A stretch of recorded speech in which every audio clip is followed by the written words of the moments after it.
This is a 2008.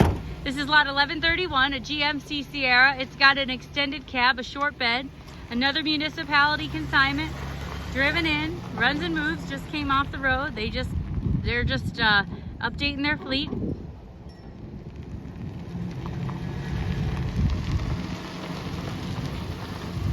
This one's a little rusty in spots, you'll see that. That cold air. Cold AC, Sabrina says. It's a good day to test it out because it's hot. Oh, there we go.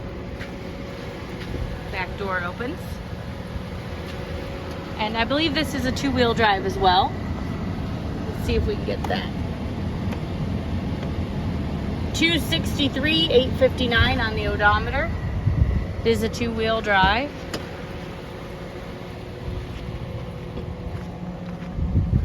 Walk around here.